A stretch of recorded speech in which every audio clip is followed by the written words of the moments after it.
I'm so honored and happy to invite Jerry Therio of New Orleans Neon to come and have a conversation together about light and sound. Pleasure to be here and talk about, some of the things that in my life has been going on for the last couple of decades. Yeah, exactly. And with you too. What about you? So we met first in 2017 when you made a neon sculpture for me for this gallery too, Good Children Gallery, for a show together with Generic Art Solutions, who are based in New Orleans. And then I showed it at Octavia Gallery, and then I went back to New York, and then the pandemic happened, and then I came back to New Orleans now after 6 years.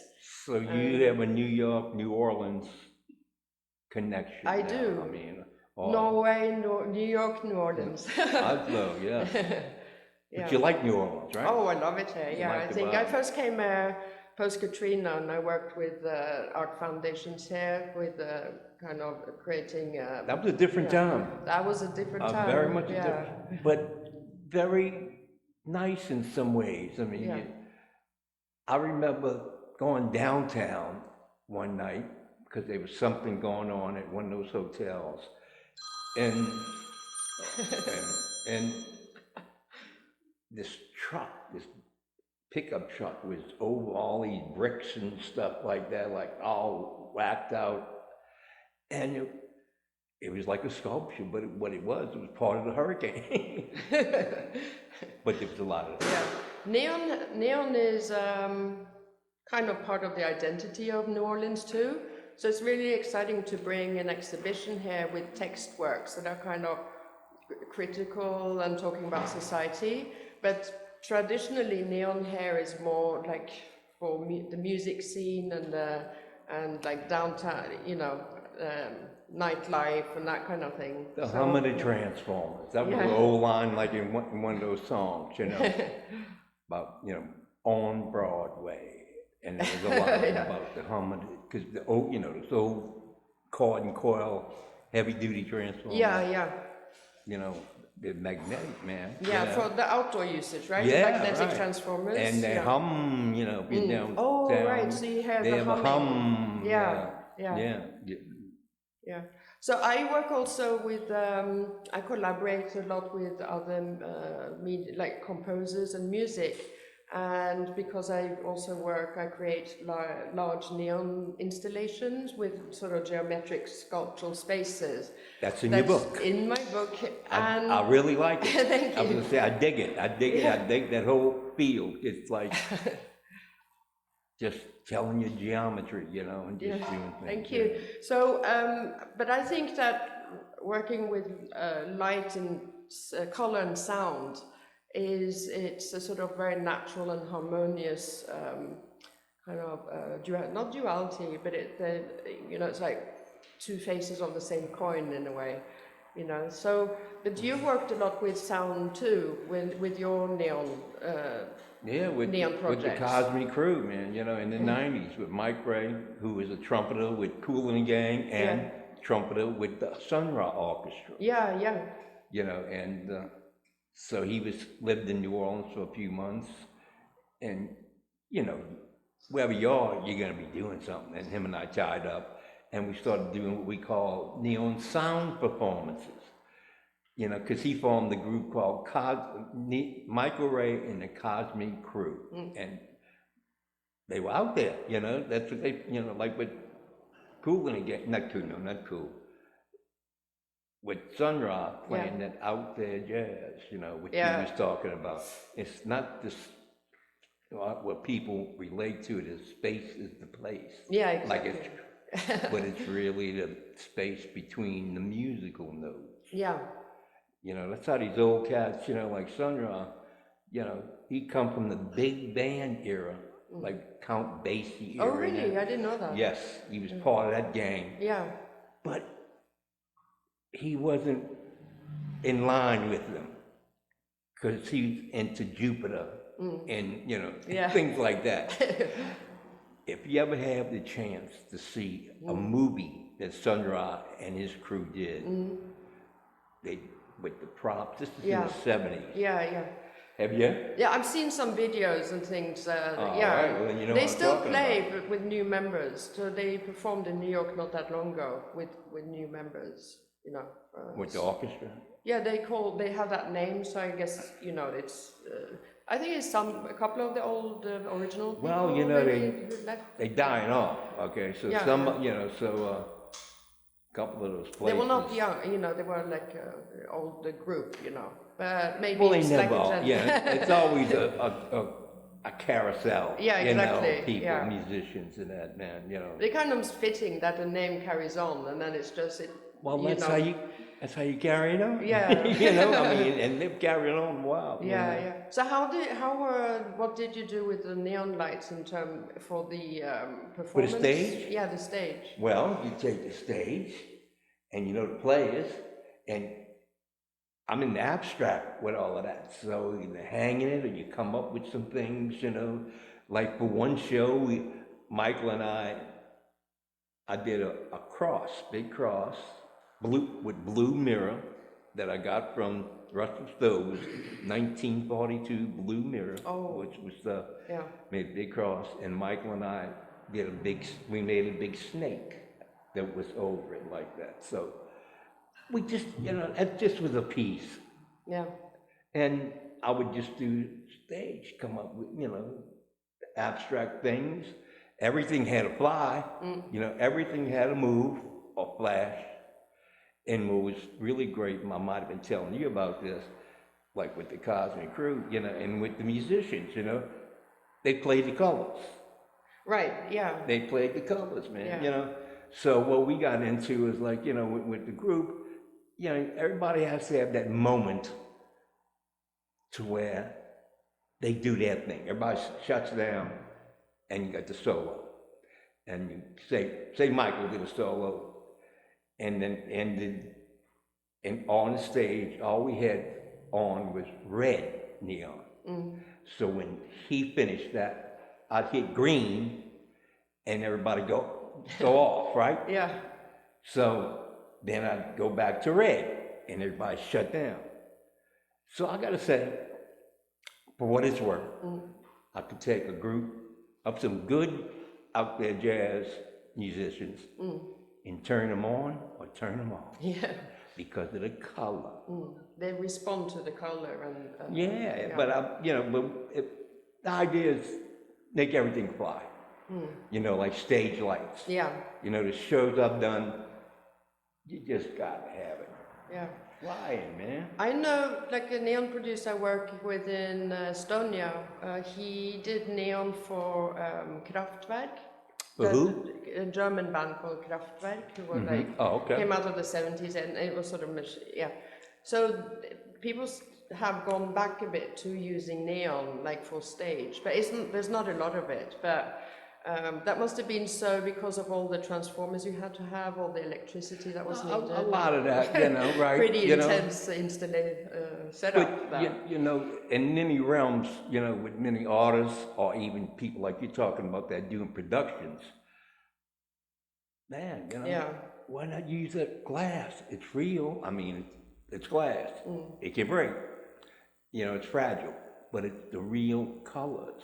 Not exactly. LED colors. So. LED people, it's so, I can't stand it. The artificial, like it's cold color, it's cold light, and it just doesn't, you know, because neon is alive. We feel it's gas, you know, and electricity reacting, and we feel it when we absorb it. You feel that vibe. Everything's electrical. Yeah, exactly. It's alive. So, which LED is dead, you know. It's you know, it's color. Yeah, it's color, but it's not the same. Oh, hell no. It doesn't have that quality. You put it in the right realm. That's right, you know that, yeah. It's quality light. It's the gas that's in the air for the rainbows. You want to know where rainbows come from, huh? Red neon, blue argon, and then all the other kind of gases. Yeah. That's how you get the rainbow, you know.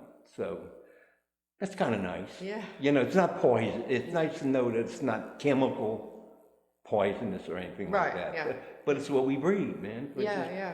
When I found they're that out. noble gases, right? What's that? They're noble gases. Right. It's just, but what the problem is, some of these gases are so faint, like the argon is blue, but they put a bead of mercury in it, there's a bead of mercury in this, because of that glass, or like the white, not the red, little bead in there too. Yeah, the red is ruby, and it's glass, the red glass. Isn't that the special? Yeah, that one's special. But it's red argon in there. Right, yeah.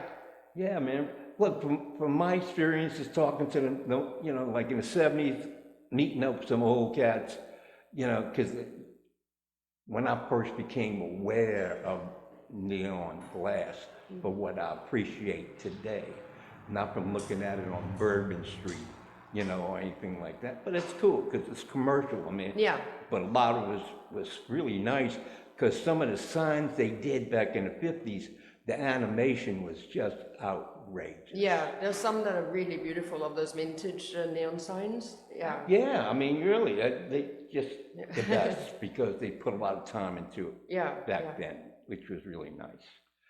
But what I was going to get at is, from what I've been told, from some of the old guys I've talked to, there was a time with neon, it wasn't like now, it's manufactured, so it's like from machines, come perfect straight, and the phosphorus coating on the inside, powder, that gives you different shades, is blown in there.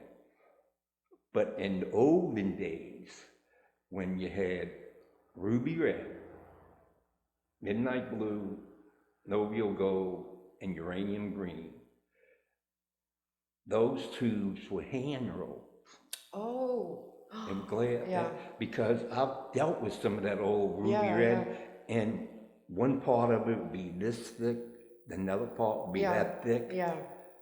So you have the feel of the handmade glass as well, in addition to, it was hand rolled. Wow, that's incredible. A great imperfection, I think, because when it was lit up, it had to have some parts have a deeper shape than that. Oh, right, But most people don't understand when they see neon signs. They don't think about the handcraft that goes into it, the glass bending. It's like a real, trade. It's an art form. Art form for sure. Yeah. What just used to blow my mind is when I first started investigating this venture that I've been on for about 40 years, is that, like the sign companies, that's where you found neon people, a guy that they stashed all the way in the back in the corner. We'll make that back corner in the basement your neon room. Or we'll put you in the ceiling, we'll put you in the attic and that, because that's the way it looked on. I mean, of course, sign industry, just they making it because they doing signs. They selling stuff. Yeah. That's how it's supposed to be. Yeah. Yeah, the front room sells and then the real artist in the back. The old cat that I first met, Mr. Richie Neville, he was bending glass out of his utility room at his house.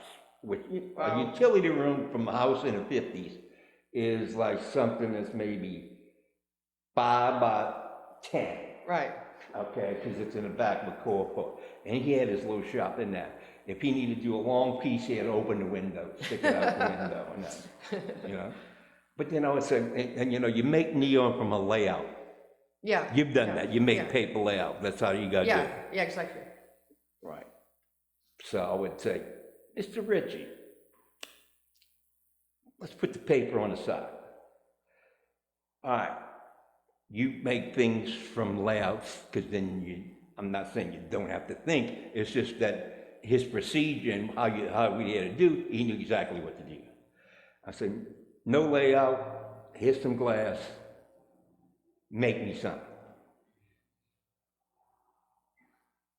So improvise. To make something without. I would get a big question mark. Like, what? What do you mean? I need something to form on. Yeah. No, do something just free form, Yeah. abstract, this and that.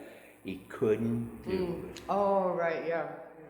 His But that's mind when wouldn't let him, it wouldn't Yeah, take him there. yeah. Although, you know, That's interesting. we know that, because he was an older cat. Yeah, you know, right. But we know from our generations and that, the way our minds are, you know, that's where a lot of abstract came from. 'Cause Yeah, people yeah. said, yeah, you know. Well, music also, like, you know, is inspiration. But that's what I thought that we had in common too, the ability, this experimentation area, which is... You hit right on it, babe. Yeah, you hit right on it's it. like the creative process as improvisation. So it's almost like performative approach to working with neon as sculpture. Man, that's the only kind of people with my world that I've gone around and done. I can't relate to anybody else. Yeah. You know, I mean, somebody that tries to fit you in something, and ain't no fit, you know? You form what, you know, that's it. I saw also on, you've done some really interesting site-specific works too, because I've worked a lot site-specifically as well. Yeah, so that's of also an course. area that we have in common To too. make money, you can't always do what you wanna. Yeah. But you did a series of neons hanging in trees, in those beautiful That was a oak celebration trees. in the Oaks. I caught on with a friend of mine. Yeah. Because celebration in the Oaks, have you ever gone to City Park, which is, I think it opens this weekend it's a today. beautiful park, yeah. Well, I used to have a whole street where I did neon ornaments on that street. Yeah. You know, so I had a thing going with them.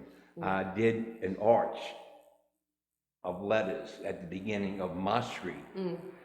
And it spelled, because when it started, it said Christmas in the Oaks. Not celebration, it was Christmas in the Oaks. And every letter was a different color, a different font. I tried to make them, you know, not big, but that's how it was. I do have pictures of it somewhere, and which was like, I'll tell you what Will said. My system is right now. It's like what is it, Mary? Ransom note? Thank you, Artie. You have a text piece called Ransom Note? Well, my form of how I wrote, they know, they've seen it enough, babe, you know? But the message got across, you know? And man, you know, like you saw at my warehouse studio where that's Leslie, she, you know, we have all our stuff. Man, if I ever could or did a big place. We did it one time at the museum, had tables with pieces of glass, because if you ever get to go to the museum, the Neon Museum, or see pictures of it, everything is fitting in, I call it fit and form. But which neon music? Because you the New Orleans Neon Art Museum, the thing we did. That you founded with a group of artists, right? The New Orleans me, Neon Leslie, Art Museum. Yeah. Jonathan. Wow, the whole New Orleans Neon Museum is here. My son Jonathan, Will, Mary was part of that. You know, they had to be. I mean, they've been tripping over glass since they were little babies and stuff, you know? So, but the pandemic happened though, and then the pandemic happened, and then the Neon Museum. So are you going to open it again?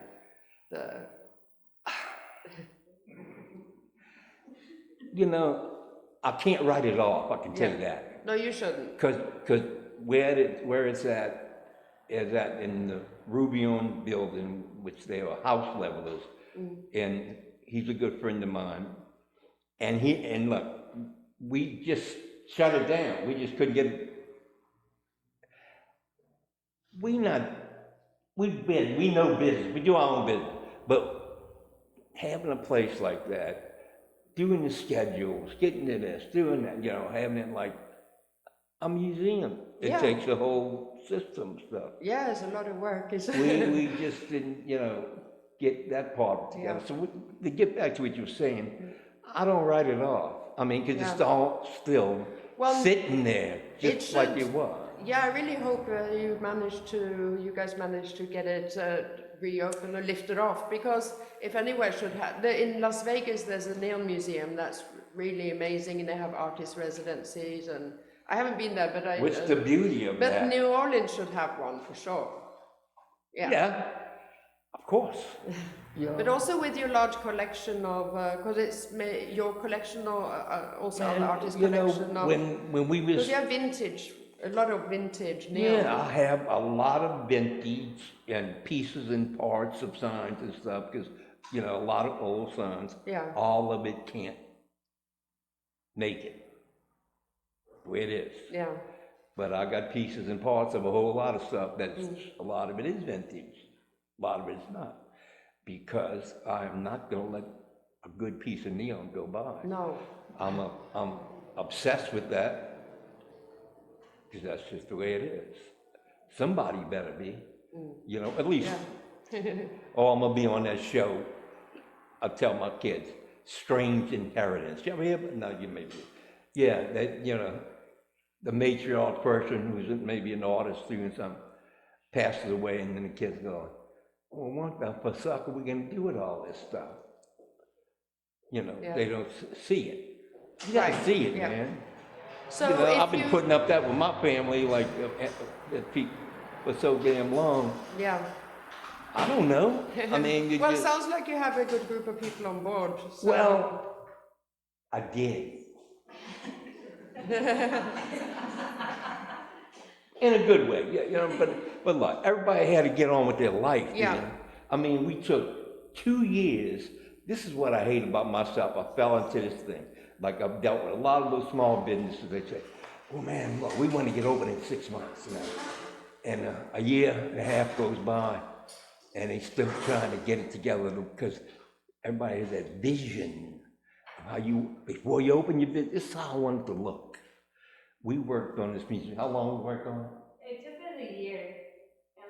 Couple of years. It took us a year to really get it together, and then our first. You being nice, saying just a year. It took about a year, and then we opened right before COVID.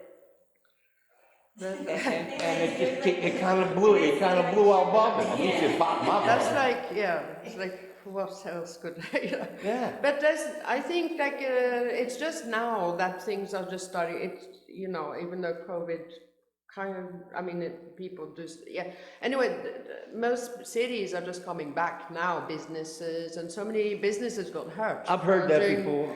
I've heard the film industry, music industry, the restaurants and hotel, everything, and for artists too, it was. Yeah, but it's strange. But now it's coming back. I mean, the life is coming back now. Thank goodness. Because life has to go on. It does. In some ways, but it ain't the same. No. Which, hey man, nothing stays the same, babe, everything evolves and changes. That's the way I look at glass, neon, man. From the 40s,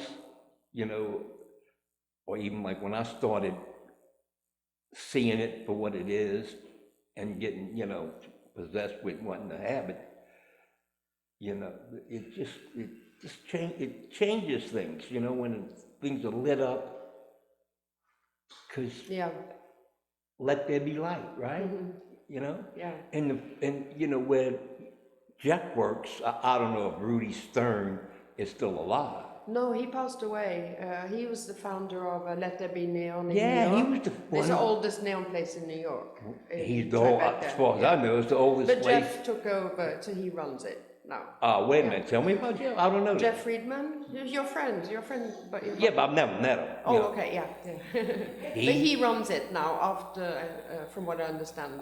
That's wonderful. Yeah, he seems like to be a good guy. Yeah. Him and I hit it off, and it's very nice to have connections with people like that. It's like I said, this. No, they made these two pieces for me. And they work with great neon artists, top-notch neon artists around, and also commercial. They know. Look, Rudy Stern really has put neon for today on the map. Yeah. you know, Yeah. get it to where people can enjoy it for what it is. Because there was a time, man, when guys, you know, they, you know, because beer signs is a big thing, you know. There was a time where a lot of guys, their wives wouldn't, no, you're not gonna bring that in my house, you know, a beer sign, a lowly beer sign, you know. Yeah. And let me tell you what, I get a lot of calls from a lot of women now, man, things, you know, what they like or don't like and stuff. So it's nice to have that attitude change. Yeah. Yeah, I've worked with light and color my whole artistic career, and it's sort of also in different formats and different, but I've always worked with light and color as the material. It's sort of, it's like sound, it's an ephemeral material. So I just use it for different ways, and it's endless how You use it for how you feel you want your piece to look. Yeah, to totally, sort of, I transform a space and transform the perception of a space. Yes. So it's a Lighting, sound. That's what I dug about with connecting with some musicians, you know, having a sound, doing the stage, getting color working with it, you know. Yeah. And an animation, you know, which is. Yeah. I haven't animated the neon yet, though. But I worked with video, with just pure color and video, and that's a little bit animated. But I haven't animated. Your time's coming. Yeah, it's coming. It might be, yeah. It is. That's the next step for me, to animate the... Well, that's your next step. Yeah, You know, it's always a step. So, yeah, there was, I mean, Bruce Nauman does, in the 70s, he did like letters that were animated, and so that was really cool. Yeah, but you know, that was all basically started with commercial signings. Yeah. Like big commercial signings, you know, the animated letters. Yeah. What always I just love is the marquees off a theater fronts. Yeah. You know, I've tried. But artists have always been inspired, all certain type of artists have been inspired by like everyday objects and kind of production material and sort of factory things, and so there's a lot of artists who like to utilize, you know, this sort of It gets to be industrial. You know, some of these big neon signs are industrial, and man, it should have been saved, but you know. They've been too big, you know, unless you were a millionaire that had a big giant ass warehouse and you could put it in there, which you never know how that works, you know, because there's so many people that get inspired with stuff, and neon has inspired people, inspired me, you know. Inspired me. There you go, baby. So we're inspired. Yeah. Well, Jerry, on that note, I want to say thank you so much for having this conversation with me, and I really have enjoyed immensely to talk with you and get to know you more. Fantastic. And exchange ideas. Same here, you've inspired me. Your warehouse is really amazing. It's like you know, fantasy land for artists, you know. It is something to be, it is something. Yeah. What both of us do, because, you know, chandeliers, they're nice, anyhow. All right. Thank you.